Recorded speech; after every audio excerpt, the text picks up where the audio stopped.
اور اس طرح سے میرا آئرلینڈ کا کام بالکل سیٹ ہو گیا. میں نے وہ پوری شپمنٹ آرام سے چڑھائی. وہاں جا کے وہاں پہ آئرلینڈ کے اندر میں اپنی گاڑیاں پورٹ پر ہی بیچ دیتا تھا. اور جو بھی گاڑیاں میری بچتی تھیں نا، جیسے 150 گاڑی اگر میں نے چڑھائی، میں نے 100-150 کا بنچ بنانا شروع کر دیا. جب میں یہاں نہیں ہوتا تھا تو وہ جو میرا بھائی تھا اور وہ جو ٹکلا تھا، یہ دونوں گاڑیاں خریدتے رہتے تھے. اب ان کو کمیشن دیتا تھا میں اس گاڑیوں پہ نا، تنخواہ کے علاوہ. ان کو میں نے معاف کیوں کیا؟ اب آپ لوگ مجھ سے بہت سارے لوگ سوال کرو کہ یہ بڑی غلطی تھی آپ کی. یہ غلطی اس لیے ہوئی کہ میری ماں اس وقت میں حیات تھی، اور جب بھی میری کسی بھائی سے کوئی بات ہوتی تھی، کیونکہ میں گھر کا بڑا تھا، تو وہ مجھے فون کر کے واسطے دیتی تھی. آپ کو پتہ ہے ماں کا رشتہ اور ماں کی محبت ایسی ہوتی ہے کہ جب تک ماں زندہ رہتی ہے نا تو تعلقات چلتے رہتے ہیں سب بہن بھائیوں کے. تو میری ماں بیچ میں پڑی، وہ جاپان آئی، انہوں نے آ کے مجھے بہت کہا کہ تم چھوٹے کو معاف کر دو. اور ساتھ میں ٹکلا جو تھا وہ تو فری میں ہماری فیملی کے اندر تھا، جس کو اب میں نے کک مار کے بالکل نکال دیا ہے. اب میں اس سے قطعی بات نہیں کرتا، بلکہ میں کیا بات نہیں کرتا، وہ نہیں کرتا مجھ سے بات، کیونکہ اب وہ سیٹل ہو گیا ہے اور وہ سوٹ پہن کے اور وہ آکشنوں میں گھومتا رہتا ہے. میرے سامنے ہی سلام دعا بھی نہیں کرتا مجھ سے، جس کو میرے باپ نے اپنے پیسے سے بھیجا تھا. پھر اس کے بڑے بھائی کو بھی بھیجا تھا میرے ابا نے. بہرحال یہ ایسی چیزیں ہوتی ہیں جن کا صلہ اللہ تعالیٰ آپ کو دیتا ہے. اس میں صلہ مانگنے کی بھی ضرورت نہیں ہوتی، اللہ ویسے ہی دیتا ہے. اور اس کا اللہ نے مجھے تو بہت کچھ دیا ہے. تو ان دونوں کو میں نے یہاں پہ سید ٹریڈنگ میری جو کمپنی تھی اس پہ بٹھا دیا، اور یہ دونوں شادی شدہ بھی ہو گئے تھے اور ان کا کام سٹارٹ ہو گیا. اللہ نے ان کی روزی لگا دی. اور اس کے بعد یہ گاڑیاں جمع کر لیتے تھے، اور گاڑی جتنی بھی لڑکے دیتے تھے نا وہ سب میرے نام پہ دیتے تھے کہ یار خالد بھائی ذمہ دار ہے پیسوں کے. تو وہ گاڑیاں ڈالتے تھے اور میں ان کو پیسے ڈال کے ہر وقت ان کے بینک کے اندر پیسے رکھتا تھا میں، $1,00,000-1,00,000 کہ یہ کوئی بھی کسی کو. اچھا گاڑیاں سستی ہوتی تھیں، کوئی 6 ماہ کی، چاہے 60,000 ین کی، کوئی 50,000 ین کی، کوئی 80,000 ین کی، اس طرح کی گاڑیاں ہوتی تھیں سستی. اچھا $500, $700, $800 کی، اگر ڈالرس میں آپ کو بتاؤں، آپ کو ریل کا نہیں پتا.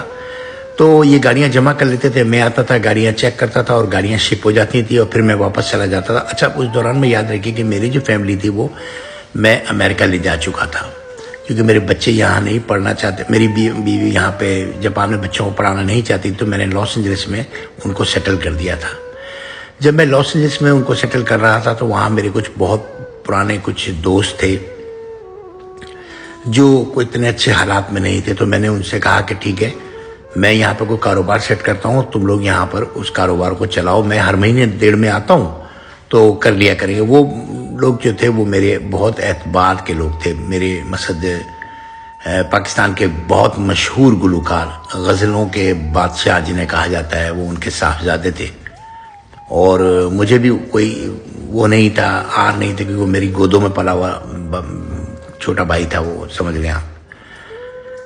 تو اس کو میں نے کیا کیا کہ لاس اینجلس ڈاؤن ٹاؤن کے اندر ایک دکان لی پہلے میں نے، اور دکان لینے کے بعد میں نے اس دکان کے اندر ٹی شرٹ اور جینس کی پینٹیں خالی 2 آئٹم ڈال دیے.